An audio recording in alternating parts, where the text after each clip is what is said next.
What up, y'all? Today's video, I just got done watching Ron Paul on Meet the Press on MSNBC, and I shot it over to Twitter and on the internet to see what people were saying about it. And Huffington Post wrote an article. It's basically an article that's playing to the fears of the young college students out there about Ron Paul saying he would cut the federal student loan program. Now, what I want to make clear is Ron Paul's economic plan that he has laid out.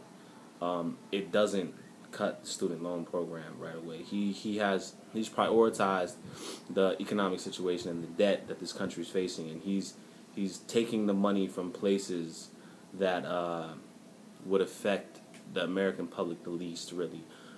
Mostly starting with our foreign policy and cutting foreign aid, bringing the troops home, bringing that capital back home, and letting them spend their money back in the States, which I do believe would be a huge boom for small businesses and our economy back home. But I just want to clear that up. Cutting the federal student loan program isn't a part of Ron Paul's initial economic plan. What he did say was eventually he would like to see that program phased out, and it's for the same reason he wanted to see the program that initiated the housing bubble collapse. You know what I mean? It's the same reason, because government intervention, creating easy money through the Federal Reserve, creating this easy money to where a young person can qualify for these loans, and it's loans for thousands of dollars that they otherwise wouldn't be able to get that money, really. You know what I mean? But looking at how the government implemented the situation with the housing crisis, they made mortgage loans so easy to acquire for the average person, to where we had an excess of houses and this and that, and then everything fucking collapsed. The bubble bursted. You know what I mean? And people were thrown out of their homes. They lost their jobs, and it's the economic crisis we have today. A large part of it having to do with the housing crash and the economic crash of 2008.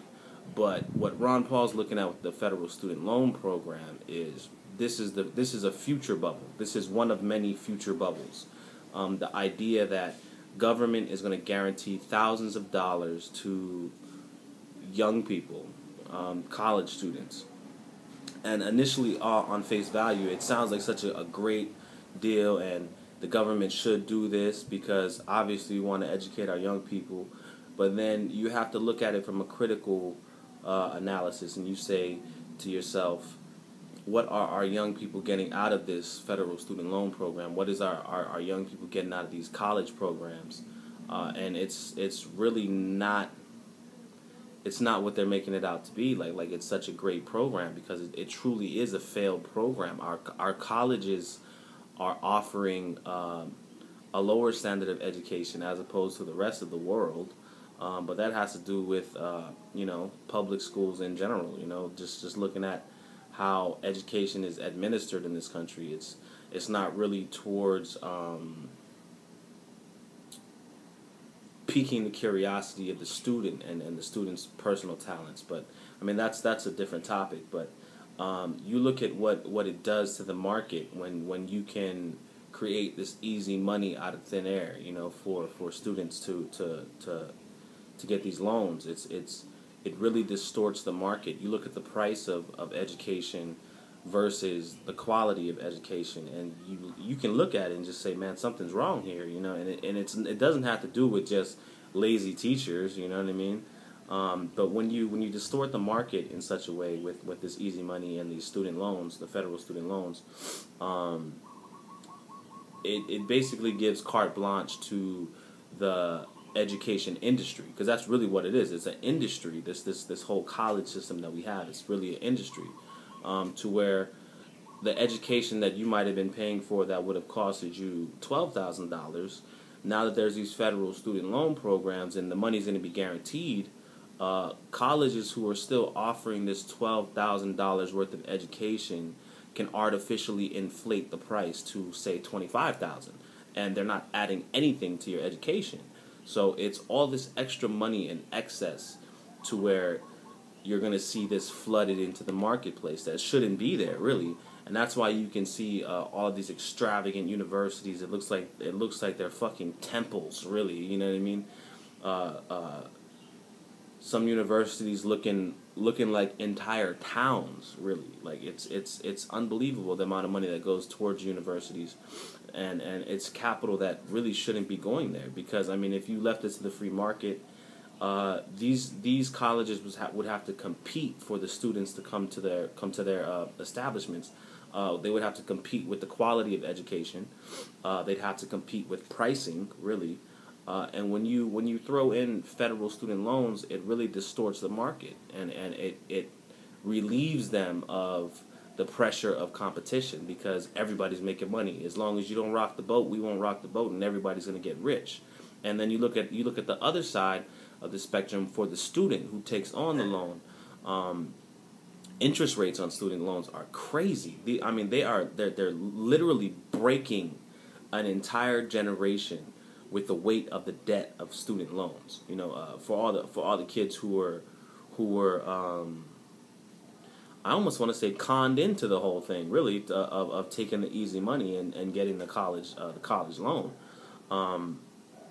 Me personally, I chose not to go to college. I decided to start working for a small business. You know what I mean? You get that type of experience under your belt, and it's actually a lot easier for you to get jobs when you have a resume that says that you've worked for an establishment for a while, you've worked your way up. Me personally, I worked my way up to management positions, and I've been picked over college students who have spent 6 years in college trying to get a business degree, and then they get out of college, they have no experience whatsoever in the working world. They basically sat in the classroom for 6 years, and they've saddled their debt, a monstrous amount of debt. You know what I mean? And I don't want to like make it like, ha ha, you got it. You know what I mean? Like, but it's like I look at it and I feel bad for them, really, because they're getting out of college and they're entering the working environment, and it's like with their degree, there's no jobs for that degree, and they still have thousands and thousands of dollars of debt. So it's like it almost sets them back in a way, because once they get out into the working world, they're not working towards saving for their future. They're working for paying for the last 6 years of easy money that they got from the government. You know, so it reforming this student loan program thing is a big issue that's gonna have to be addressed, and it will be addressed in the future if the economy just doesn't collapse altogether. You know what I mean? But this whole principle of easy money going in, distorting markets, the education market, really, it's going to come back, and it's going to come bite a lot of people in the ass. And I'm looking at the fear that a lot of students are having because of their student loan programs might be cut. But I mean, it's not a part of Dr. Paul's plan. And if we did implement his plan, it would actually create a buffer between having to cut the student programs right away, and it would also allow Social Security recipients to still receive their checks, but while also offering the young people the option to opt out. I mean, there's nobody who's got a better plan, really, if you ask me. And you look at the statistics that like 60% of college students who graduate with degrees, they're waiters and waitresses. You know what I mean? And the funny thing about it is, Ron Paul passed a bill, or he was trying to get a bill passed to make waitresses and waiters tips tax exempt, because I mean, he understands that a large portion of the young people are working as waiters and waitresses trying to pay off their student debts, and then on top of that, they're getting taxed from the government. I mean, the government isn't coming serving me my salad and chicken. You know what I mean? It's a young student who's trying to pay off his debt. So I mean, more power to them. They should keep their money. It would just help pay off that debt a lot easier, and the interest wouldn't be killing them so much if they could pay that money off and keep the money in their pocket. So don't be afraid of this plan. Don't let the media scare you away from Ron Paul's plan, because it's the best one we got, and we do have to address this economic bubble in the education system, man. Pay attention, stay diligent, freedom, liberty, peace out.